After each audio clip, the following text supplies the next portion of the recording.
साथियों आज की इस वीडियो में हम देखेंगे कि एसएससी जीडी कांस्टेबल 4 फरवरी को आपका पेपर कैसा आएगा। यानी कि 4 फरवरी के पेपर में साथियों कैसे क्वेश्चंस आएंगे हिंदी के, जीके के, रीजनिंग के और साथियों मैथ के। तो आज की इस वीडियो साथियों अगर बात करें, ये वीडियो आपके लिए बहुत इंपॉर्टेंट होने वाली है। जितना कुछ मैं आपको पढ़ा रहा हूं सभी के सभी साथियों टॉप लेवल के क्वेश्चंस हैं। क्वेश्चंस आपको जो बताऊं और उससे संबंधित जानकारी जो आपको बताऊं वो आपको साथियों ध्यान रखना है, क्योंकि यहां से डायरेक्ट आपके सवाल आपके एग्जाम में साथियों बनेंगे। तो क्लास आपकी शुरू हो चुकी है। पहला सवाल आपकी स्क्रीन पर आ चुका है। पूछा जा रहा है कि जिसका उदय हाल में हुआ हो उसके लिए एक शब्द क्या होता है, बताइए। देखिए यहां पर एक शब्द है साथियों नवजात। नवजात की जब हम बात करते हैं साथियों, नवजात का मतलब पता क्या होता है साथियों? अभी अभी जिसका जन्म हुआ हो। क्या अगर बात करें साथियों, अभी अभी जिसका जन्म हुआ हो उसको क्या कहा जाएगा? उसको नवजात कहा जाएगा। आपसे एग्जाम में पूछा जा सकता है। अच्छा, नटराज शब्द की हम बात करते हैं तो नृत्य का राजा, क्या नृत्य के राजा को क्या कहा जाता है साथियों? नृत्य के राजा को क्या कहा जाता है? नटराज कहा जाता है। उसके अलावा अगर साथियों नवोड़ा की हम जब बात करते हैं तो नवविवाहित स्त्री, क्या नवविवाहित स्त्री की अगर बात करते हैं साथियों, नवविवाहित स्त्री की अगर बात करें तो साथियों इसको क्या कहा जाता है साथियों? नवोड़ा कहा जाता है। उसके अलावा नवोदित शब्द की अगर बात करते हैं तो जिसका उदय हाल ही में हुआ हो उसको नवोदित कहा जाता है। तो यहां से आपके साथियों 4 सवाल बन सकते हैं। उसके बाद देखिए अगला सवाल है करके दिए गए वाक्य में रेखांकित शब्दों के लिए सही शब्दों के वाले विकल्प का चयन कीजिए। यानी कि साथियों यहां शुद्ध गाय का दूध मिलता है। अब देखिए गाय कभी भी शुद्ध नहीं होती, गाय तो हमेशा साथियों शुद्ध रहेगी। अरे भाई दूध का मसला है यहाँ पर कि दूध शुद्ध है या दूध शुद्ध नहीं है। तो यहाँ गाय का शुद्ध दूध मिलता है ये होना चाहिए। या यहाँ पर किसी भी परिवर्तन की जरूरत नहीं, ये सही है, ये सही नहीं है। यहाँ शुद्ध दूध का गाय मिलता है, ये भी गलत है। ठीक है, यहाँ शुद्ध गाय का ये भी गलत है। मैं कहूंगा सही कौन सा है? सही आपका ऑप्शन नंबर ए वाला है और यही आपका राइट आंसर है। अगला सवाल देखिए साथियों, यहाँ पर अगर बात करें दिए गए वाक्य में रेखांकित शब्द का विलोम बताइए। यानी कि सुरेश बेरहमी से सबसे पेश आता है तो बेरहमी का विलोम क्या होगा, बताइए। तो बेरहमी का विलोम क्या हो जाएगा साथियों? रहमदिली हो जाएगा। इसलिए जिनका भी आंसर ऑप्शन नंबर ए है बिल्कुल करेक्ट है। अगला सवाल कह रहे कि दिए गए वाक्य में 3 विकल्प त्रुटि युक्त है जबकि एक सही है। उस सही वाले विकल्प का आपको चयन करना है। यानी कि कौन सा वाक्य बिल्कुल शुद्ध है ये आपको बताना है। कह रहे कि मैं तुमसे रविवार को मिलूंगा, ये सही है। मैं तुमसे रविवार में मिलूंगा, ये में नहीं आना चाहिए। मैं तुमसे रविवार के दिन मिलूंगा, जब वार आ गया तो गेद के दिन क्यों कह रहे हो? मैं तुमसे रविवार के दिन मिलूंगा, ये भी नहीं सही है। मैं कहूंगा सबसे शुद्ध वाक्य जो है वो ऑप्शन नंबर ए वाला है और यही आपका बिल्कुल करेक्ट आंसर हो जाएगा। अगला सवाल आपकी स्क्रीन पर, यहां पर अगर साथियों हम लोग बात करते हैं कि रेखांकित शब्द का विलोम बताइए। नश्वर का आपको बताने के विलोम क्या होता है, बताइए। देखिए अगर आपसे साथियों पूछ लिया जाए कि संपन्न का विलोम क्या होगा, क्या संपन्न का विलोम साथियों क्या होता है? संपन्न का विलोम विपन्न होता है। उसके अलावा साथियों दानव का विलोम क्या हो सकता है? दानव का विलोम साथियों मानव हो सकता है। सहित की अगर बात करें, सहित का विलोम क्या होता है साथियों? तो सहित का विलोम विहित होता है। और हम नश्वर की अगर बात करें तो नश्वर का विलोम साथियों क्या होता है? अनश्वर होता है। तो ये भी साथियों जानकारी आप लोग याद रखेंगे। बढ़ते हैं साथियों हम लोग अगले नंबर के सवाल की तरफ। कह रहे हैं कि निम्नलिखित वाक्य में रेखांकित भाग के लिए एक सार्थक शब्द का चयन कीजिए। पुस्तकालय में हाथ से लिखी एक भी पुस्तक उपलब्ध नहीं है। देखिए हाथ से लिखी पुस्तक के लिए एक शब्द क्या होगा, बस इतनी सी बात आपसे पूछी जा रही है। तो हाथ से लिखी एक भी पुस्तक की अगर बात करते हैं तो इसको पांडुलिपि कहा जाता है। तो कुल मिला के यानी कि जो हाथ से लिखी एक तरीके से है, ठीक है, उसको पांडुलिपि कहा जाएगा। इतनी बात आप लोग ध्यान रखेंगे। अगला सवाल आपकी स्क्रीन पर कहा जा रहा है साथियों यहाँ पर कि रेखांकित शब्द का विलोम बताए। यानी कि दुरुपयोग का विलोम क्या होगा ये आपको बताने। देखिए आपको पता होगा भाई कठोर का विलोम क्या होता है? कठोर का विलोम तो कोमल होता है, ठीक है। और दुरुपयोग का विलोम क्या होता है साथियों? सदुपयोग होता है। क्या होता है साथियों? सदुपयोग होता है। अब उसके बाद देखिए अगला सवाल साथियों आपकी स्क्रीन पर है। साथियों हिंदी के 20 सवाल होंगे, इसमें चेक करिएगा कि आपका स्कोर कितना रह पाता है। कह रहे हैं कि साथियों मैं गाड़ी में अपने परिवार के साथ घूमने जाने वाली हूं, या मैं अपनेपन में परिवार के साथ घूमने जाने वाली, ये तो नहीं होगा। मैं कल में अपने परिवार के साथ घूमने जाने वाली हूं, ये भी नहीं होगा। मैं दिसंबर में या मैं गाड़ी में, देखिए मैं दिसंबर आपका सही हो जाएगा। क्या मैं दिसंबर में अपने परिवार के साथ घूमने जाने वाली हूं, ये आपका सही हो जाएगा। आंसर अगर आपका है ऑप्शन नंबर डी तो बिल्कुल करेक्ट है। अगला सवाल देखिए, कह रहे कि ईश्वर की शरण में जाना ही उद्धार प्राप्ति का एक मात्र मार्ग है। यहां पर देखिए जरा पूछा क्या जा रहा है। कह रहे कि उस विकल्प का चयन करिए जो कोष्ठक में, ये जो कोष्ठक में दिए गए शब्द का पर्यायवाची शब्द का सही विकल्प नहीं है। यानी कि आपको बताने कि इस शब्द का पर्यायवाची कौन सा नहीं है। उद्धार शब्द की जब हम बात करते हैं साथियों, उद्धार का मतलब होता है छुटकारा, उद्धार का मतलब होता है मुक्ति, उद्धार का मतलब होता है परित्राण, लेकिन उधम साथियों इसका मतलब नहीं होता है, ठीक है ना। तो कुल मिला के आपका राइट आंसर जो जाएगा वो ऑप्शन नंबर सी के साथ जाएगा। उसके बाद देखिए कह रहे कि अलादीन का चिराग, इसके लिए एक शब्द क्या हो सकता है? तो भाग्य खुलना नहीं, आमना सामना होना नहीं। आश्चर्यजनक वस्तु, बिल्कुल साथियों, आश्चर्यजनक वस्तु को कहा जाता है कि भाई ये तो अलादीन का चिराग है। अगला देखिए, कह रही कि दिए गए वाक्य का वह भाग याद कीजिए जिसमें कोई त्रुटि है। यदि कोई त्रुटि नहीं है तो कोई त्रुटि नहीं वाले ऑप्शन को चुनना है। कह रही कि विद्यार्थी शब्द दो शब्दों के योग से बना है, विद्या धन अर्थी। क्या विद्या धन अर्थी की अगर यहां पर बात करते हैं, अब देखिए शब्द की योग से बना है, ये नहीं होना चाहिए। यहां पर क्या होना चाहिए था साथियों, शब्दों के योग से बना है। क्या शब्दों के योग से बना है, ये होना चाहिए था कुल मिला के, ठीक है ना। तो दिक्कत कहां पर है, दिक्कत यहां पर है, शब्द नहीं आना चाहिए, शब्दों के योग से बना है, ये होना चाहिए। उसके बाद देखिए अगला सवाल आपकी स्क्रीन पर है, कह रहे कि झांसा देना इसका मतलब क्या होता है, धोखा मिलना या धोखा होना या धोखा देना या भड़काना। देखिए झांसा देना, झांसा मिलने का मतलब हम कह सकते हैं धोखा मिलना, लेकिन झांसा देने का मतलब होता है साथियों धोखा देना। तो कुल मिला के सही जवाब जिनका ऑप्शन नंबर सी है बिल्कुल करेक्ट है। अगला देखिए, कह रहे कि दिए गए वाक्य में शुद्ध वर्तनी वाले शब्द का चयन कीजिए, मतलब कौन सा शुद्ध आपको वाक्य लग रहा है, ये आपसे पूछा जा रहा है। दीपक रोशनी प्रदान करता है, दीपक गलत लिखा हो। राम की तुलना में कबीर से मत करो, राम की तुलना कबीर से मत करो। यह मशीन सब कार्य करती है, औरत में बहुत शक्ति, ये वाला साथियों बिल्कुल शुद्ध वाक्य हो जाएगा और यही आपका बिल्कुल सही जवाब हो जाएगा।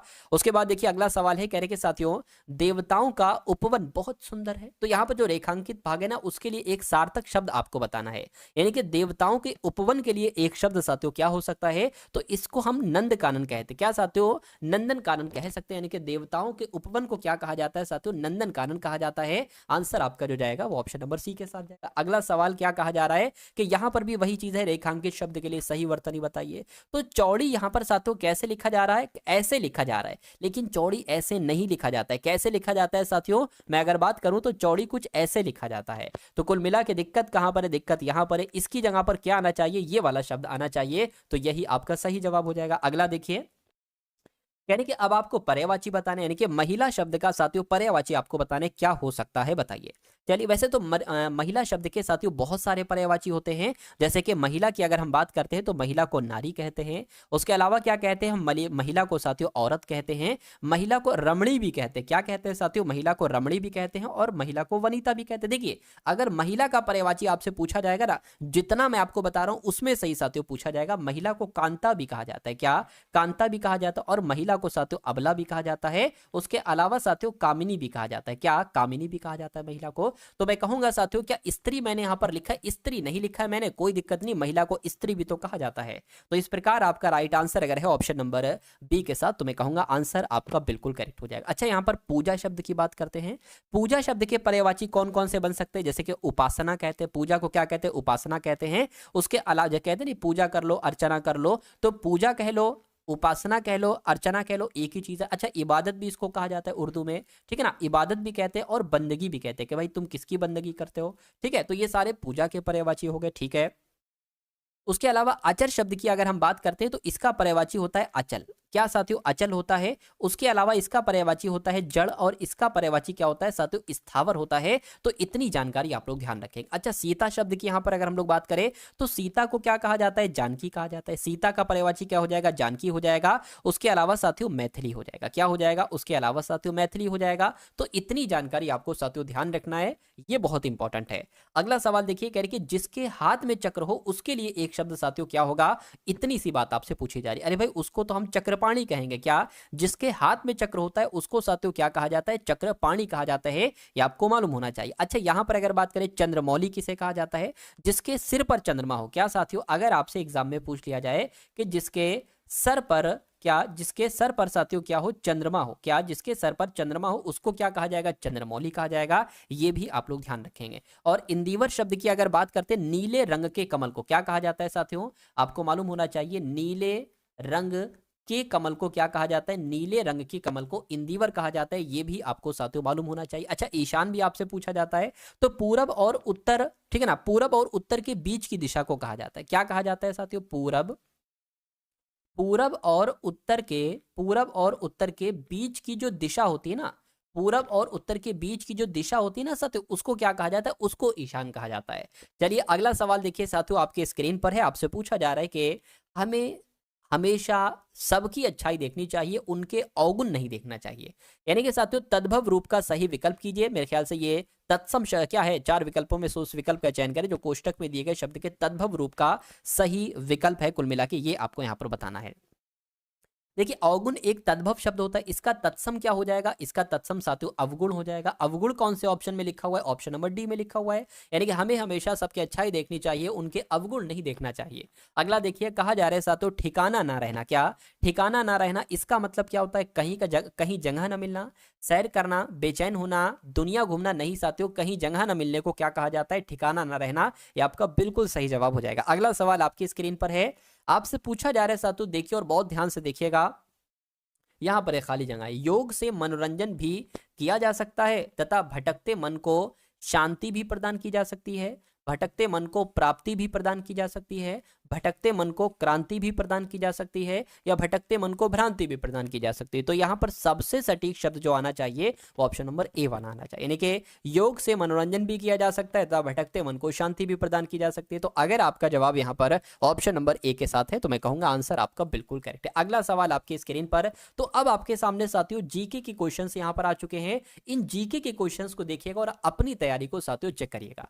यानी कि निम्नलिखित में से वेग का एसआई मात्रक क्या होता है। देखिए सबसे पहले आपसे सवाल पूछा जाएगा वेग कैसी राशि है, तो वेग एक सदिश राशि है। वेग एक सदिश राशि है। अगर बात करते हैं साथियों वेग का एसआई मात्रक क्या होता है, तो मीटर बटे सेकंड होता है। क्या होता है, मीटर बटे सेकंड। कहां पर लिखा हुआ है, मीटर बटे सेकंड, ऑप्शन नंबर बी में लिखा हुआ है। अगला सवाल आपकी स्क्रीन पर पूछा जा रहा है, केंद्र में तेजी से बदलती राजनीतिक स्थिति के कारण 1990 में भारत की पंचवर्षीय योजना शुरू नहीं हो सकी।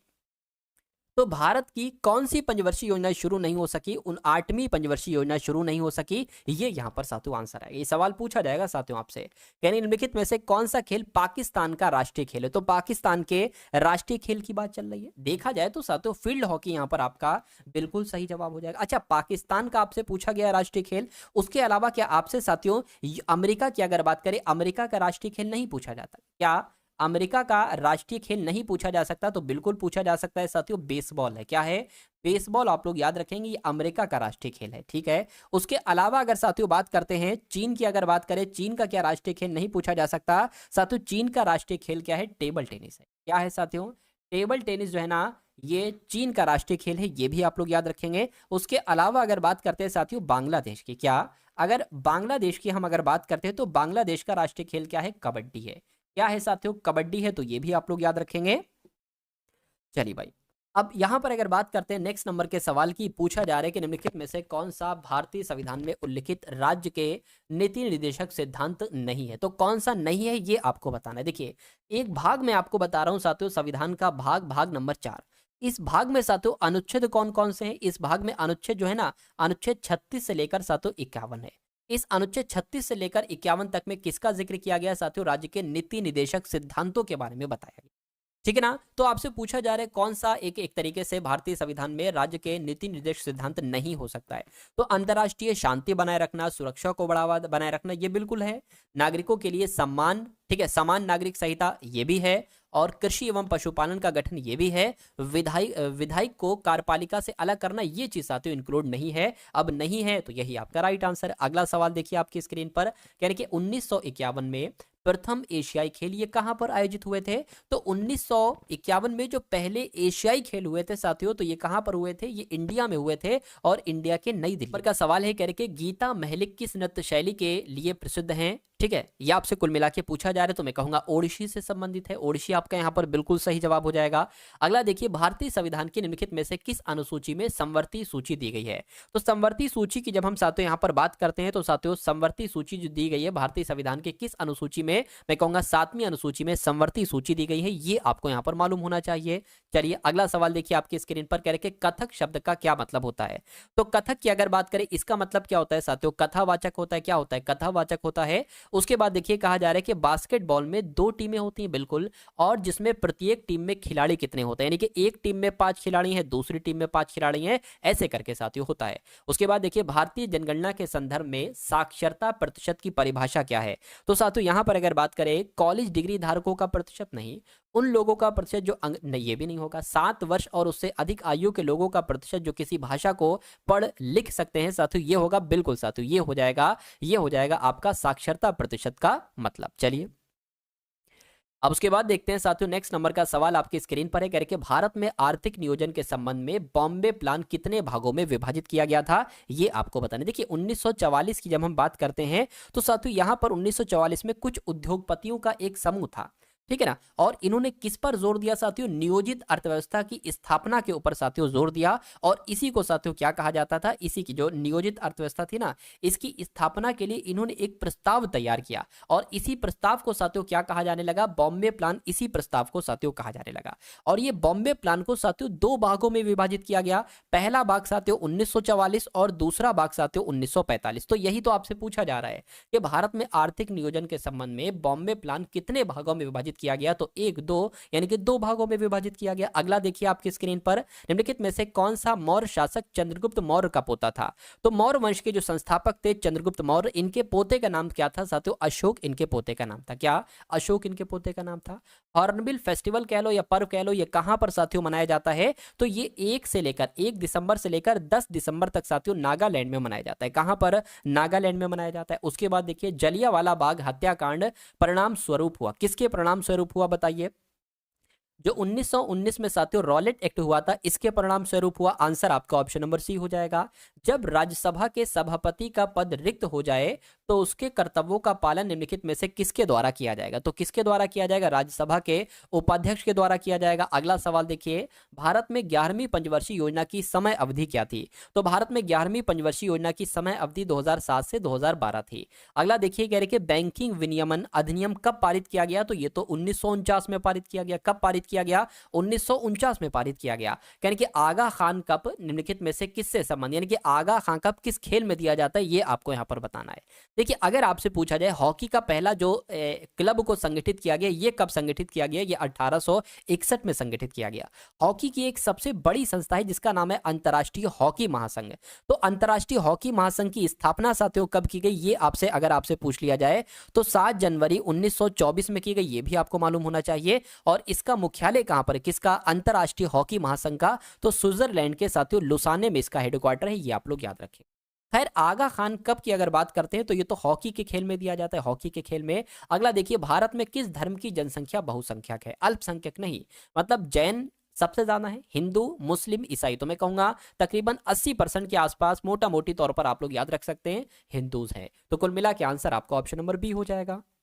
अब उसके बाद देखिए साथियों, यहां से आपके सामने अब कई सारे क्वेश्चंस होंगे रीजनिंग के, और ये सभी के सभी साथियों रीजनिंग के मैंने वो सवाल लिए हैं जो आप अपने एग्जाम में साथियों देख सकते हैं। तो अपने एग्जाम से पहले पहले साथियों इन सभी सवालों को आप चेक कर लीजिए, देख लीजिए कितना स्कोर आपका आता है। तो अगर ये साथियों सवाल आपके सामने आ जाए, कह रहे कि एक सर्किल टाइप का हो और एक लाइन खींची हो, दूसरे सर्किल में 2 लाइन खींची हो, तीसरे सर्किल में 3 लाइन खींची हो, चौथे में साथियों 4 लाइन खींची हो। अच्छा ये सर्किल नहीं है, यहां से साथियों थोड़ा थोड़ा चेंज होता जा रहा है, ठीक है। तो कुल मिला के हमें लाइनों से मतलब है क्या, देखिए 1 2 3 लाइन 4 लाइन, तो अब 5 लाइन होना चाहिए। 5 लाइन यहां पर नहीं है, यहां पर भी 5 लाइन नहीं है, यहां पर 1 2 3 4 है, यहां पर भी साथियों 5 लाइन नहीं है, यहां पर साथियों 5 लाइन है, 1 2 3 4 5। तो मैं कहूंगा आंसर आपका किस ऑप्शन के साथ जाएगा, ऑप्शन नंबर डी के साथ जाएगा। अगला सवाल देखिए, अब ये क्वेश्चन साथियों बहुत शानदार है और बहुत अच्छा कॉन्सेप्ट है, एक थोड़ा सा मॉडरेट से ऊपर कहा जाता है, हार्ड क्वेश्चंस की गिनती में ये आता है। कहने के 6 मित्र हैं P Q R S T U, एक वर्ताकार मेज के चारों ओर केंद्र से बाहर की ओर मुख करके बैठे हैं। तो साथियों एक वर्ताकार क्या है, मेज है, और कितने लोग हैं, 6 लोग हैं। तो 1 2 3 4 5 और 1 6 लोग हो गए। यानी कि सभी का मुख किधर है साथियों, केंद्र से बाहर की तरफ है। किधर है, केंद्र से बाहर की तरफ सभी का मुंह है, ठीक है।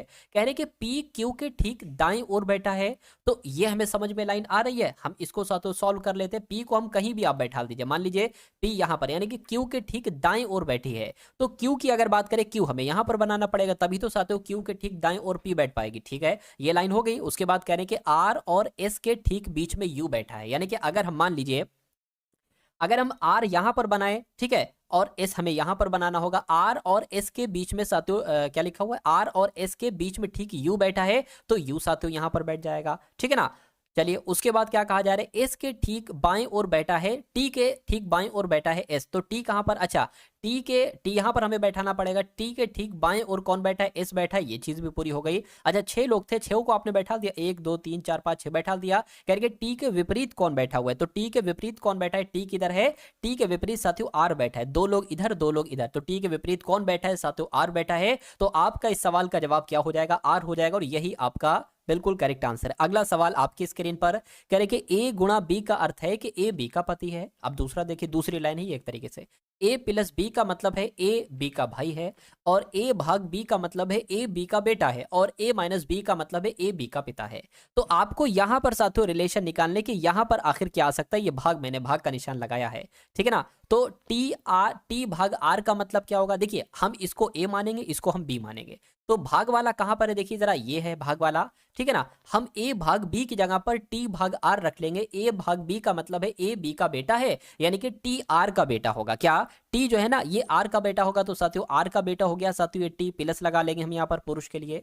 उसके बाद लिखा हुआ है R plus S, R plus S की अगर बात करें तो ए प्लस बी हमें देखना पड़ेगा, ए प्लस बी का मतलब क्या है, ए बी का भाई है, यानी कि साथियों आर एस का भाई है। तो ये जो आर है ना, आर साथियों आर जो है ये एस का साथियों क्या हो जाएगा, भाई हो जाएगा, ठीक है, ये बात भी क्लियर है। उसके बाद साथियों एस माइनस एम है, एस माइनस एम है, तो इसका मतलब क्या होता है, माइनस वाला किधर गया देखिए जरा, ये है, ठीक है, यानी कि ए बी का पिता है, तो मैं कहूंगा एस एम का पिता है, क्या एस जो है ना एस ये एम का पिता है, तो ये साथियों एम का पिता हो जाएगा, यानी कि टी का पिता आर है, एम का पिता एस है, और ये दोनों आपस में भाई हैं, ठीक है। कह रहे कि टी का एस से क्या संबंध, यानी कि एस क्या कहेगा टी को, तो एस साथियों क्या कहेगा टी को, एस तो अपना भतीजा ही तो कहेगा, तो क्या भतीजा साथियों ऑप्शन में है, मैं कहूंगा भतीजा तो ऑप्शन में नहीं है, लेकिन भाई का बेटा है, बात एक ही है, भाई का बेटा कह लो या भतीजा कह लो। तो जिनका भी आंसर यहां पर मेरे आंसर से पहले आ चुका है उन सभी का आंसर बिल्कुल करेक्ट हो जाएगा। चलिए साथियों अगले नंबर का सवाल आप लोग देखिए, यानी कि एक निश्चित कूट भाषा में DESK को क्या लिखा जाता है, CEDFRTJL लिखा जाता है। उसके अलावा साथियों CHAIR को क्या लिखा जाता है, BDGIZBHJQS लिखा जाता है। तो आपको बताना है कि TABLE को क्या लिखा जा सकता है। अच्छा यहां पर अगर बात करें, यहां पर 4 लेटर हैं और यहां पर 8 लेटर हो गए, यहां पर भी 4 लेटर हैं, 4 लेटर से 8 लेटर बनाया जा रहा है। अच्छा ये ज्यादा लग रहा है, देखिए जरा 1 2 3 4 5 6 7 8 9 10, ये तो 10 है, ये कितने 1 2 3 4 5 6 7 8, ये 8 है। अगर हम डी की बात करें तो डी से पहले साथियों यहां पर सी आता है और डी के बाद ई आता है, ठीक है। ई की बात करें तो ई से पहले डी आता है और ई के बाद क्या आता है, एफ आता है। एस की बात करते हैं तो एस से पहले साथियों आर और एस के बाद टी आता है, वही चीज साथियों यहां पर है, यानी कि के से पहले जे और एल। क्या यही चीज साथियों यहां पर है, एक बार इसको भी साथियों जरा दे। अच्छा ये 4 थे तो इसके डबल हो गए 8, ये 5 लेटर हैं तो 5 का डबल इतना ही तो होगा। देखिए सी है, सी से पहले बी और बी सी के बाद क्या डी, यानी कि टी है तो टी से पहले क्या आएगा साथियों एस आएगा और टी के बाद क्या आएगा यू आएगा। ए है, ए से पहले क्या आएगा जेड आएगा और ए के बाद क्या आएगा साथियों बी आएगा, ठीक है ना। उसके अलावा बी है, बी से पहले क्या आएगा ए आएगा और बाद क्या आएगा सी आएगा। एल की बात करें तो एल से पहले साथियों के आएगा और बाद में एम आएगा। ई से पहले डी आएगा और बाद में क्या आएगा एफ आएगा। तो आपको देखना है कि ये कौन से ऑप्शन में साथियों लिखा हुआ है, SUZBA, ठीक है, तो ये तो गलत हो गया, SUZBA, ठीक है, BAM ये भी नहीं होगा, SUZBA और CKMDF ये वाला आपका बिल्कुल सही और बिल्कुल सटीक जवाब हो जाता है भाई। बहुत बढ़िया, वेरी गुड क्लास। साथियों वीडियो को आप लोग लाइक कर दिया करें क्योंकि इतनी मेहनत के साथ में वीडियो बनाता हूं और बिल्कुल ये फ्री कंटेंट आपको दिया जा रहा है, 1 रुपया भी साथियों उसके लिए नहीं लिया जा रहा है, लेकिन इसको तैयार करने में, PPT को टाइप करवाने में, इसको पूरी तरीके से बनवाने में कुछ मेहनत लगती है। तो उस मेहनत के लिए साथियों एक लाइक कर दिया करो। तो इस वीडियो को साथियों तुरंत आप लोग लाइक कर दीजिए अभी। यानी कि कुछ नमकीन, क्या लिखा हुआ है साथियों, कुछ नमकीन पिज्जा है, कोई पिज्जा बिस्किट नहीं है। अब निष्कर्ष है उसके बाद, तो हम यहां पर साथियों बना लेते हैं, क्या दिक्कत है। क्या साथियों ये क्या हो जाएंगे, ये आपकी नमकीन हो जाएंगे। क्या कहा गया है, कह रहे कि कुछ नमकीन पिज्जा है, तो मैं कहूं सकता हूं इतनी नमकीन क्या हो गई, इतनी नमकीन साथियों पिज्जा हो गई, इतनी नमकीन क्या हो गई पिज्जा हो गई। और उसके बाद कह रहे कि कोई पिज्जा बिस्किट नहीं, ये जो कोई पिज्जा है ना, कोई पिज्जा क्या नहीं है साथियों, कोई पिज्जा बिस्किट नहीं है, कोई पिज्जा क्या नहीं है साथियों, कोई पिज्जा बिस्किट नहीं है। अब निष्कर्ष को पढ़िए और बताइए कौन सा निष्कर्ष सही है कौन सा गलत। 3 निष्कर्ष दिए गए यहां पर, यानी कि कोई बिस्किट नमकीन नहीं है, कोई बिस्किट नमकीन नहीं। देखिए हमें जानकारी जो दी गई है, हमें जानकारी ये दी गई है कि कोई पिज्जा बिस्किट नहीं है, तो अगर निष्कर्ष ये आता कि कोई पिज्जा बिस्किट नहीं है तो हम सही कह देते, या अगर निष्कर्ष ये आता कि कोई बिस्किट पिज्जा नहीं है तो हम सही कह देते। लेकिन हमें कथन में ये जानकारी नहीं दी गई है नमकीन और बिस्किट की, और यहां पर यह कहा जा रहा है कि कोई बिस्किट नमकीन नहीं है। तो जब हमें कोई जानकारी नहीं दी जाती है तो उसको हम गलत कर देते हैं, ये गलत हो गया। अब इसको देखिए, कोई बिस्किट पिज्जा नहीं है, कोई बिस्किट पिज्जा नहीं है। कथन में यह कहा गया था कि कोई पिज्जा बिस्किट नहीं है, और यहां पर कहा जा रहा है कोई बिस्किट पिज्जा नहीं, तो ये सही हो जाएगा, ठीक है ना। तो दूसरा वाला सही हो जाएगा। तीसरा देखिए, कुछ पिज्जा बिस्किट नहीं है, कुछ पिज्जा बिस्किट। हमें कथन में जानकारी दी गई थी कि कोई भी पिज्जा बिस्किट नहीं है, तो ये बात तो बिल्कुल सही हो जाएगी कि कुछ पिज्जा बिस्किट। जब कोई पिज्जा बिस्किट नहीं हो सकता तो कुछ पिज्जा बिस्किट कैसे, तो कुछ पिज्जा के बिस्किट कैसे हो सकता है, तो कुछ पिज्जा बिस्किट नहीं है, ये बात भी बिल्कुल सही है। यानी कि निष्कर्ष 2 वाला और निष्कर्ष 3 वाला आपका बिल्कुल सही है। और ऐसा कहां पर लिखा हुआ है, ऐसा आपके ऑप्शन नंबर बी में लिखा हुआ है। अगला देखिए, कह रहे कि MATURE मैट्योर को क्या लिखा जाता है 82, और हायर को क्या लिखा जाता है 59। तो आपको बताने एशियन को साथों यहां पर क्या लिखा जा सकता है, मुझे बताइए। देखिए, अगर हम साथों इसको प्लस करने पर आए कि M13 पर होता है, A1 पर होता है, T20 पर होता है, U21 पर होता है, R18 पर होता है, E5 पर होता है। अगर हम इनका टोटल करें तो देखिए क्या 82 आएगा या नहीं आएगा। देखिए 18 5 आपका कितना हो जाएगा 23, 23 और 1 कितना हो जाएगा 24, 24 और 20 जोड़ लीजिए, 24 कितना हो जाएगा 34 और 44 हो जाएगा, 44 और 20 कितना हो जाएगा, ठीक है ना 64 हो जाएगा, 64 एक आपका 65 हो जाएगा, ठीक है ना। 65 और 3 कितना हो जाएगा 68, और 68 और साथियों कितना हो जाएगा 10, 78 हो जाएगा। यानी कि कुल मिला के यहाँ पर तो 78 आ रहा है, लेकिन ये कितना है, ये साथियों 82 है। अच्छा, इसको जरा जोड़िए, ठीक है, इसको जोड़िए। ये H8 पर आता है, I9 पर आता है, G7 पर आता है, H8 पर आता है, E5 पर आता है, R18 पर आता है। इसको देखिए जरा, तो ये 18 और 5 23 हो जाएगा, ठीक है ना। 23 और ये कितना हो जाएगा 32 हो जाएगा, 32 और ये 39 हो जाएगा, 39 और ये 48 हो जाएगा, 48 8 कितने हो गया साथियों 56 हो गया। तो ये कितना आपका आ गया 56 हुआ या 55 हुआ मेरे ख्याल से, ठीक है ना। तो ये 8 + 9 + 7 + 8 5 और 18, ये आपका कितना हो जाएगा साथियों 55 हो जाएगा। ये कितना दे रखा है, ये 59 दे रखा है, तो 4 यहां पर बढ़ाएंगे। अच्छा, यहां पर भी आपको 4 बढ़ाना पड़ रहा है, और यहां पर भी आपको 4 बढ़ाना पड़ रहा है, यानी कि इसको कैलकुलेट करो और इसमें भी 4 प्लस हो जाएगा। तो A1 पर आता है, S19 पर आता है, I9 पर आता है, A1 पर आता है, N14 पर आता है। ये 15 हो गया, ये 20 हो गया, तो 35 ऐसे हो गया, 35 और बोले तो 44 हो गया। इसमें साथियों 4 प्लस कर दीजिए, कितना आ जाएगा 48 आ जाएगा। और 48 के आंसर में लिखा हुआ है, बिल्कुल लिखा हुआ है, ऑप्शन नंबर बी वाले में लिखा हुआ है, और यही आपका क्या होगा, यही आपका बिल्कुल सही जवाब हो जाएगा। उसके बाद देखिए नेक्स्ट नंबर का सवाल आपके स्क्रीन पर है। क्या कहा जा रहा है, देखिए सबसे पहले ये आकृति है, इस आकृति इससे ये आकृति बनाई गई, और फिर इससे ये वाली, और फिर ये वाली। तो आपको बताने कि यहां पर कौन सी आकृति बनाई जा सकती है। देखिए यहां पर एक रेक्टेंगल टाइप का साथों एक चीज है, ठीक है ना। अगले में रेक्टेंगल टाइप की तो चीज है एक, लेकिन एक लाइन यहां पर खींच दी गई है। उसके बाद साथियों क्या किया गया है, ये तो है लेकिन एक लाइन और बढ़ा दी गई है। उसके बाद साथियों यहां पर क्या कर दिया गया, ये चीज तो थी लेकिन एक और लाइन ऐसे करके कर दी गई है। तो अब साथियों अगर बात करते हैं यहां पर, अगर बात करें तो आपके अनुसार साथियों क्या आना चाहिए। मेरा मानना है कि ये चीज ऐसे तो आएगी, ये चीज ऐसे भी आएगी, एक लाइन और हल्के से यहां पर खींच दी जाएगी। तो ये हल्के से लाइन जो मैंने खींची है, क्या वो यहां पर है, यहां पर तो पूरा बना दिया गया, 1 2 कर दिया गया, यहां पर भी नहीं है, यहां पर भी नहीं, ये पूरा बंद कर दिया गया, यहां पर साथियों ऐसा है। तो ये आपका क्या होगा, ये आपका बिल्कुल सही जवाब हो जाएगा। अगला सवाल आपकी स्क्रीन पर कहने के 5 - 3 है। ये कौन सा सवाल है साथियों, सिंप्लीफिकेशन का ये सवाल है।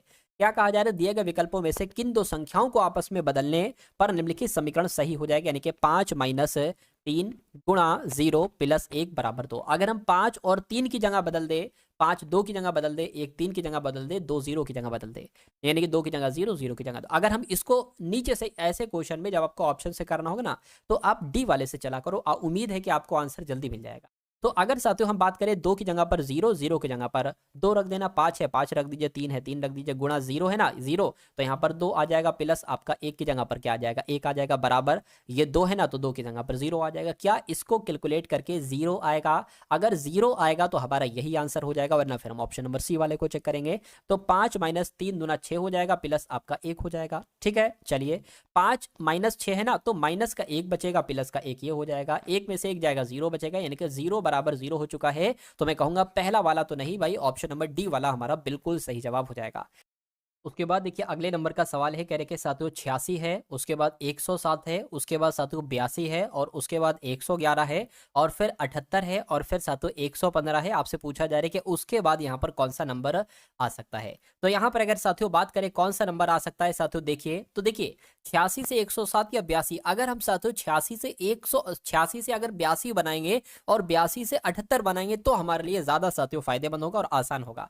86 में अगर 4 घटाते हैं तो 82 आता है, 82 में अगर 4 घटाते हैं तो 78 आता है। अब 107 से साथियों 111 जो हुआ है यहाँ पर सिर्फ 4 जोड़ा गया है, और 111 से 115 हुआ, यहाँ पर सिर्फ 4 जोड़ा गया है। तो मैं कहूंगा 4 घटाया गया, 4 घटाया गया, फिर से यहाँ पर साथियों 4 घटाएंगे, 78 में साथियों 4 घटाया जाता है तो 74 आता है। क्या 74 आपका राइट आंसर होगा? ये तो ऑप्शन में भी साथियों 74 है, यानी कि 74 हमारा बिल्कुल सही जवाब हो जाएगा। उसके बाद देखिए साथियों नेक्स्ट नंबर का सवाल है आपके स्क्रीन पर, कहने के एक आकृति साथियों आपको यहाँ पर दे रखी है। आकृति की अगर साथियों यहाँ पर बात करें, आपको बताना है कि यहाँ पर साथियों आप लोग देख रहे हो कि यहाँ पर आपको बताने क्या चीज आएगी, कैसे यहाँ पर क्या आएगी, यानी कि क्या ऑप्शन नंबर ए वाली आकृति आएगी, बी वाली आकृति आएगी, सी वाली आकृति आएगी, या डी वाली आकृति आएगी। यहाँ पर आप एक चीज देख रहे होगे, क्या चीज साथियों, ये एक ऐसी चीज आप देख पा रहे हैं, और यहां पर यही चीज साथियों कैसे बनी है, ये चीज साथियों ऐसे बनी है। अच्छा यहां पर अगर बात करें ये चीज साथियों कैसे बनी है, ये चीज कुछ ऐसे बनी है, तो यहां पर यही चीज कैसे बनेगी साथियों, कुछ ऐसे बनेगी, ठीक है ना।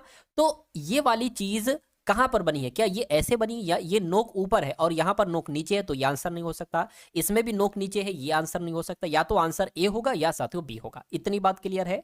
अब साथियों दूसरी बात आप लोग देखिए, दूसरी यहां पर आप लोग साथियों बात ये देख पा रहे होंगे क्या, कि यहां पर साथियों देखिए गैप है, ये चीज में और ये चीज में गैप है बीच में, लेकिन यहां पर क्या किया गया है साथियों, यहां पर कोई गैप नहीं है, ऐसा दिखाया गया है, ठीक है ना। तो मैं कहूंगा साथियों कुल मिला के ये वाली आकृति आपकी बिल्कुल सही जवाब हो जाएगा, और यही आपका राइट आंसर है। अगला सवाल आपकी स्क्रीन पर है, ये क्वेश्चन भी बहुत अच्छा है साथियों, ये क्वेश्चन भी बहुत अच्छा है और एक बहुत अच्छे कॉन्सेप्ट पर साथियों आधारित है, और इस क्वेश्चन को बहुत अच्छे तरीके से पढ़िए और आंसर आप लोग बताने की कोशिश कीजिए। कह रहे कि 8 एथलीट हैं, सुनील, अभिषेक, मोहित, चीनू, राहुल। मैं आपको करने का तरीका बताऊंगा, मैं आपको बताऊंगा कि इन बड़े बड़े सवालों को आसानी से साथियों आप कैसे कर सकते हैं। तो 8 एथलीट हैं, सुनील, अभिषेक, मोहित, चीनू, राहुल, तनु, कोयल, अंकित एक वृत्ताकार मेज के चारों ओर केंद्र से बाहर की ओर मुख करके बैठे हैं, यानी कि साथियों 8 लोग हैं इस मेज पर, 1 2 3 4 और एक 5 6 7 और एक साथियों 8, ठीक है ना। कह रहे कि केंद्र से बाहर की इन सभी का मुख है, इन सभी का साथियों जो मुख बताया गया है वो केंद्र से बाहर की ओर बताया गया है, ठीक है, परंतु जरूरी नहीं इसी क्रम में, यानी कि जो ये क्रम दे रखा है जरूरी नहीं ये इसी क्रम में बैठे। तो यहां तक तो सवाल हो गया। अब सवाल यहां से आपका आरंभ है। कह रहे कि कोयल राहुल के बाईं ओर तीसरे स्थान पर बैठी है, तनु चीनू के दाईं ओर तीसरे स्थान पर बैठी है, मोहित सुनील के दाईं ओर से दूसरे स्थान पर बैठा है, और अभिषेक चीनू के बाईं ओर से दूसरे स्थान पर बैठा है, तनु सुनील के बाईं ओर से दूसरे स्थान पर, तो कोयल के बाईं ओर दूसरे स्थान पर कौन है। देखिए हम सबसे पहले, हमारे पास ये शर्त है कि हम सबसे पहले कौन सी लाइन सॉल्व करें, क्या ये वाली लाइन। अब हमें कॉमन देखना होगा, कोयल राहुल यहां पर है, क्या किसी दूसरी लाइन में अगर हमें कोयल या राहुल में से कोई एक मिल रहा है तो हम इस लाइन को सॉल्व कर देंगे, वरना हम साथ तो स्किप कर देंगे। अब देखिए कोयल राहुल आपको नहीं मिल रहा है, मेरे हिसाब से शायद नहीं मिल रहा है, ठीक है, मैंने थोड़ा सा ध्यान लगाया तो नहीं मिल रहा है। चलिए तो अगर हम साथों इस पर आ जाएं, क्या तनु जो है ना चीनू के दाईं ओर तीसरे स्थान पर बैठा है, तो देखिए तनु और चीनू के कहीं और पर लिखा हुआ, यहां पर लिखा हुआ है चीनू, यानी कि हमें चीनू क्या मिल गई साथों, हमें चीनू साथियों कॉमन मिल गई। अब देखिए इसको लाइन को सॉल्व कीजिए, चीनू के दाईं ओर तीसरे स्थान पर तनु बैठी है, तो मान लीजिए साथियों चीनू की अगर बात करें कहां पर बैठा ले, चीनू मान लीजिए साथियों अगर हम यहां पर बैठा लेते हैं, तो कह रहे कि चीनू के दाईं ओर तीसरे स्थान पर कौन बैठी है, तनु बैठी, यानी कि तनु 1 2 3 तनु साथियों यहां पर बैठेंगे, ये बात क्लियर है। अब चीनू आपको कॉमन मिल गया, कह रहे कि चीनू के बाईं ओर दूसरे स्थान पर अभिषेक बैठा है, यानी कि 1 2, यानी कि अभिषेक साथियों यहां पर बैठा है, ठीक है। तो ये फायदा होता है कॉमन लेने से। अब उसके बाद देखिए कह रहे कि तनु जो है ना, तनु ये सुनील के बाईं ओर से दूसरे स्थान पर है, यानी कि सुनील साथियों कहां पर बनेगा, सुनील की बात करें सुनील यहीं पर ही तो बनेगा, तभी तो साथियों सुनील के दूसरे बाईं ओर तनु बैठ पाएगी, ये बात भी हो गई, ये काम भी हो गया। अब और देखिए साथियों और क्या बचा है, ये लाइन हो गई, ठीक है। कोयल के, अच्छा कोयल के बाईं ओर दूसरे स्थान पर आपसे पूछी जा रही। अब एक बार सवाल फिर से पढ़िए आप, क्या सवाल साथियों आप फिर से पढ़िए, करके कोयल राहुल के बाईं ओर तीसरे स्थान पर बैठी है, चीनू के दाईं ओर, चीनू के दाईं ओर साथियों दूसरे स्थान पर कौन है, सॉरी तीसरे स्थान पर तनु है, ये वाली लाइन हो चुकी है। मोहित सुनील के दाईं ओर दूसरे स्थान पर है, सुनील के दाईं ओर दूसरे स्थान पर, यानी कि 1 2 यहां पर कौन बैठ जाएगा साथियों, यहां पर मोहित जी बैठ जाएंगे, मोहित जी बैठ गए। अब उसके बाद कहा गया था कोयल राहुल के बाईं ओर दूसरे स्थान पर बैठा है, तो अगर हम साथियों क्या कोयल को मजबूरन हमें साथियों कोयल को यहीं पर बैठाना पड़ेगा, क्योंकि कोयल के, ठीक है, कोयल जो है ना ये राहुल के बाईं ओर, तो साथियों राहुल, क्योंकि राहुल को यहां पर मजबूरन में बैठाना पड़ेगा, राहुल के बाईं ओर दूसरे स्थान पर कोयल बैठी है। अब यहां पर एक बंदा बचा है, कौन बचा है साथियों? अंकित बचा है, तो मैं कहूंगा अंकित जी यहां पर बैठ जाएंगे। आठों थे, 8 आपने बैठा दिए। सवाल में पूछा जा रहा है कि कोयल के बाईं ओर दूसरे स्थान पर कौन बैठा है। कोयल कहां पर बैठी? यहां पर। कोयल के बाएं दूसरे स्थान पर कौन बैठा है साथियों? मोहित बैठा है, तो मोहित आपका यहां पर बिल्कुल सही और बिल्कुल सटीक जवाब हो जाता है भाई। बहुत बढ़िया, वेरी गुड क्लास। अगला सवाल कह रहे हैं कि इन सभी को आपको साथियों अंग्रेजी शब्दकोश के अनुसार लगाना है, तो साथियों कैसे अंग्रेजी नहीं, कुछ और पूछा जा रहा है। नीचे दिए गए शब्दों को अंग्रेजी शब्दकोश के क्रम के अनुसार व्यवस्थित करने के बाद कौन सा शब्द तीसरे स्थान पर आएगा। तो हमें यह देखना होगा साथियों पहले स्थान पर कौन सा शब्द आ सकता है। देखिए SMA यहां पर भी है, SMA यहां पर भी है, यहां पर भी SMA है, यहां पर भी SMA और यहां पर भी SMA। आप मुझे ये बताइए साथियों सबसे पहले यहां पर क्या आता है? TS, तो मैं कहूंगा S पहले आता है। C सबसे पहले आ जाएगा। C साथियों सबसे पहले आ जाएगा, यानी कि 3 नंबर आपका सबसे पहले आ जाएगा। और उसके बाद क्या आ जाएगा साथियों? L आ जाएगा, तो 1 नंबर आपका आ जाएगा, यानी कि ये भी हो गया। ये उसके बाद क्या R पहले आता है या ST? मैं कहूंगा R पहले आता है, तो 2 आ जाएगा, और उसके बाद 4 आ जाएगा, और उसके बाद 5 आ जाएगा। तो मैं कहूंगा तीसरे स्थान पर कौन है? 1 2 3, तीसरे स्थान पर दूसरा वाला है। दूसरा वाला क्या है? इसकी बात चल रही है, स्मार्ट। तो इसमें से आंसर आपका जो जाएगा वो स्मार्ट हो जाएगा, क्योंकि तीसरे स्थान पर कौन है? स्मार्ट वर्ड ही है। अगले नंबर का सवाल आपकी स्क्रीन पर देखिए, करके RPD को हम लोगों ने क्या लिखा है? WUL लिखा है। तो आपको बताना है कुल मिला के यहां पर जो रूल लगा हुआ है, यहां पर जो लॉजिक लगा हुआ है, वो आपको बताना है साथियों कौन से ऑप्शन में साथियों लगा हुआ। पहले हमें पहचानने दीजिए कि आखिर इसमें लॉजिक लगा कौन सा है। लॉजिक लगा साथियों इसमें कौन सा है? देखिए ये R है, ये R 18 पर होता है, P 16 पर होता है, D 4 पर होता है, W 23 पर होता है, U 21 पर होता है, L 12 पर होता है। 18 से 23 हुआ, मैं कहूंगा 5 बड़ा है, ठीक है। 16 से 21 हुआ, मैं कहूंगा 5 बड़ा है। 4 से 12 हुआ, अब यहां पर तो साथियों कुछ ज्यादा ही बढ़ गया क्या? D, चलिए कोई दिक्कत नहीं है। 8 बढ़ गया, यहाँ पर क्या बढ़ गया साथियों? 8 बढ़ गया, ठीक है। ये लॉजिक आपको समझ अब इसमें देखिए साथियों, ये L 12 पर होता है, ये C 3 पर होता है, इसमें तो माइनस किया गया, ये आंसर नहीं हो सकता। B 2 पर होता है, O 15 पर होता है, 13 बढ़ा दिए, ये भी आंसर नहीं हो सकता। शुरू में 5 बढ़ना चाहिए। X की बात करें 24 पर होता है, U 21 पर होता है, ये तो घट रहा है, ये भी नहीं हो सकता। X की बात करें 24 पर होता है, ठीक है, और C आपका 3 पर होता है। अगर ये 24 पर है और ये 3 पर है तो कितना बड़ा साथियों? 2 तो इधर बड़ा, 26 हो गया, और 3 उधर बड़ा, यानी कि इनडायरेक्टली साथियों 5 बड़ा है। Y 25 पर होता है, D 4 पर होता है, यहां पर भी 5 बड़ा है, तो मैं कहूंगा यही आपका आंसर हो जाएगा। लेकिन यहां पर साथियों ये नहीं बढ़ रहा है, M 13 पर होता है, R 18 पर होता है, यहां पर भी 5 बड़ा है, लेकिन यहां पर तो 8 बड़ा है, ठीक है। तो सबसे नजदीकी उत्तर जो आपका लग रहा है वो ऑप्शन नंबर D लग रहा है, ठीक है ना।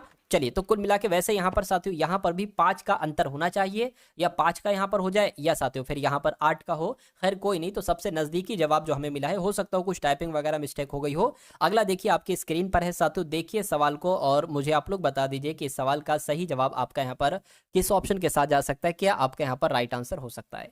अब देखिए यहाँ पर ट्रायंगल है, यानी कि 3 लाइन है तो 3 लिख दिया गया, 4 लाइन है तो 4 लिख दिया गया, 5 लाइन है तो 5 लिख दिया गया। अब 6 लाइन है तो 6, पहली बात तो यहाँ पर 6 आएगा, ठीक है। तो 6 कौन कौन से ऑप्शन में है? 6 साथियों एक तो यहाँ पर है, यहाँ पर है, तो मैं कहूंगा ये आंसर नहीं हो सकता, ये आंसर नहीं हो सकता, ठीक है। अब यहां पर अगर बात करते हैं साथियों, देखिए अच्छा 1 2 3 4 5 6 7, यहां पर तो 7 लाइन है और अंदर 6 लिखा हुआ है, ये भी नहीं हो सकता। 1 2 3 4 5 6, यहां पर 6 लाइन है और अंदर 6 लिखा हुआ है, इसलिए जवाब आपका जो जाएगा वही के साथ जाएगा। अगला सवाल आपके स्क्रीन पर देखिए सवाल को, और साथियों मुझे बता दीजिए कि आपका राइट आंसर क्या होगा। करके BEHALF को DCJYND लिखा जाता है, तो उसी प्रकार CLINIC को क्या लिखा जा सकता है, मुझे बताइए। देखिए यहां पर अगर बात करें, B 2 पर होता है, E 5 पर होता है, H 8 पर होता है, A 1 पर, L 12 पर, F 6 पर होता है। इसकी बात करें साथियों, D 4 पर होता है, C 3 पर होता है, J 10 पर होता है, Y आपका 25 पर होता है, N 14 पर होता है, D 4 पर होता है। अब देखिए ये 2 से 4 हुआ है तो यहाँ पर साथियों 2 बड़ा है, ठीक है। कितना बड़ा? 2 बड़ा है।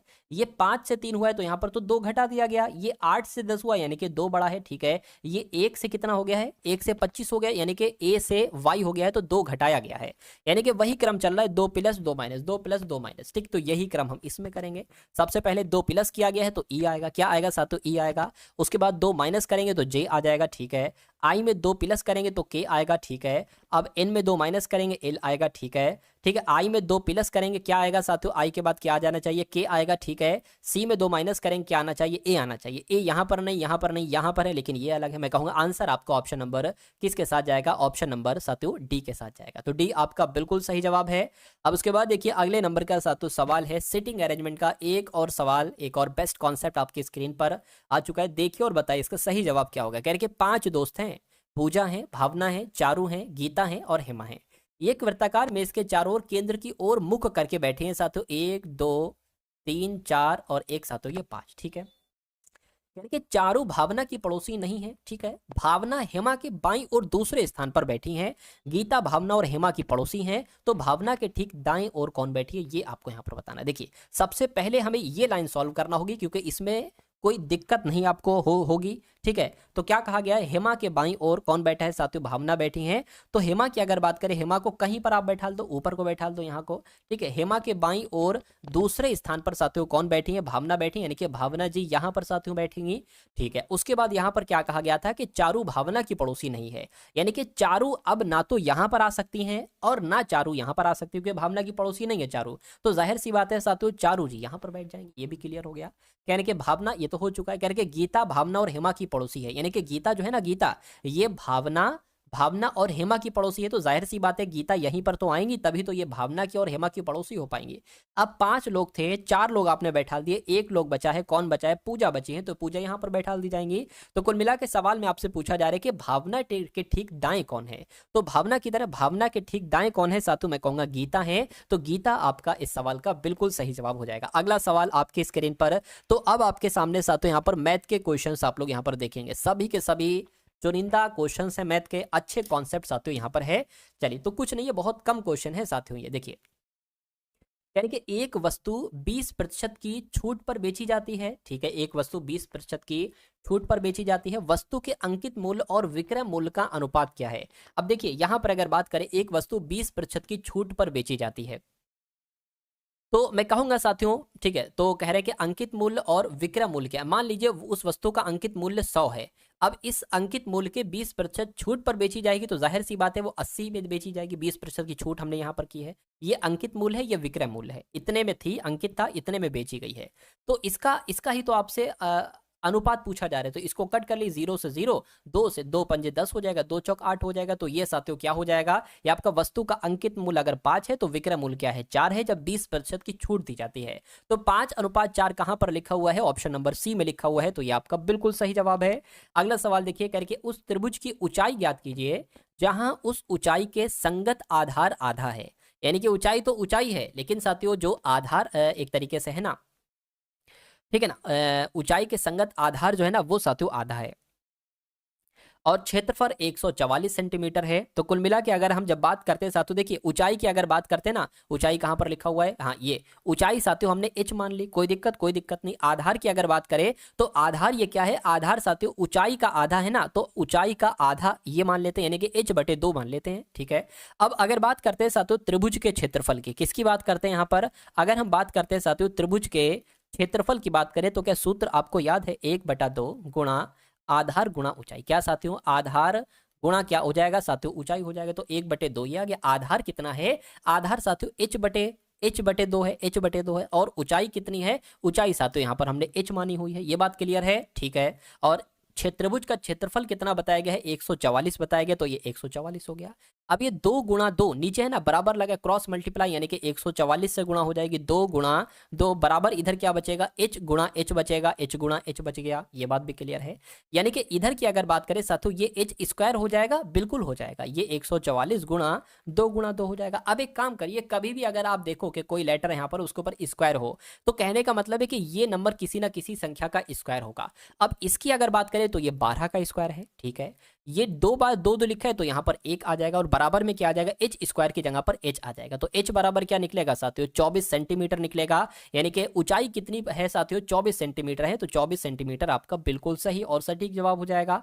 अगला सवाल है साथियों आपकी स्क्रीन पर। यहाँ पर अगर हम लोग बात करते हैं कि इस सवाल का जवाब आपका कैसे क्या हो सकता है, आप लोगों को यहाँ पर बताना है। देखिए 1495 भाग 23 और प्लस 44 गुणा 9 माइनस 21 भाग 3 है। तो इसको कैलकुलेट करके बताइए आंसर आपका क्या है। देखिए सबसे पहले भाग भाग है तो इसको एक काम करें साथियों, सॉल्व कर लें।